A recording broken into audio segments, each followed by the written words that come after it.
The Flower Ornament Sutra, Buddhāvataṃsaka. Chapter 1. The Wonderful Adornments of the Leaders of the Worlds. The masses see the honored sage in the palace in the world for the sake of all the living, expounding the great teaching.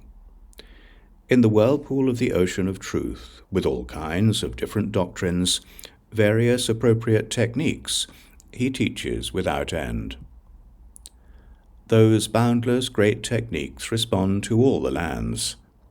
Those who meet the Buddha's light all see the Buddha body.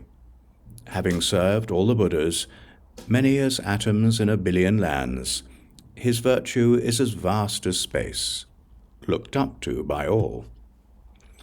His mystical power is impartial, appearing in all lands.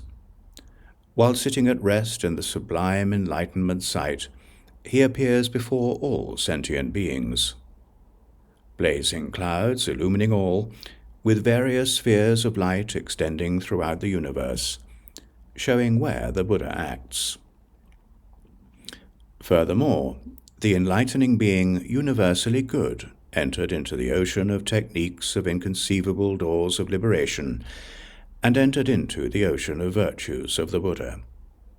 That is to say, there was a door of liberation called purifying all Buddha lands, pacifying the sentient beings, and causing them all to be ultimately emancipated. There was a door of liberation called going to all realms of complete virtues cultivated by all the Buddhas.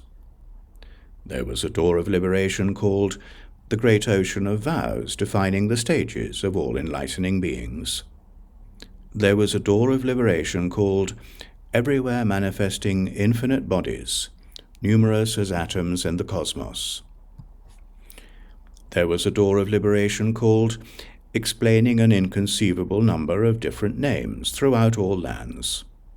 There was a door of liberation called showing all the boundless realms of enlightening beings' psychic powers in all atoms.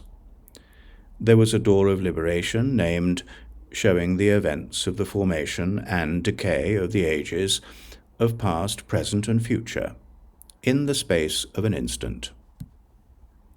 There was a door of liberation named showing the oceans of faculties of all enlightening beings, each entering their own spheres. There was a door of liberation named ability to make various bodies appear by mystic powers all throughout the boundless cosmos. There was a door of liberation called showing the processes of all enlightening beings' practices.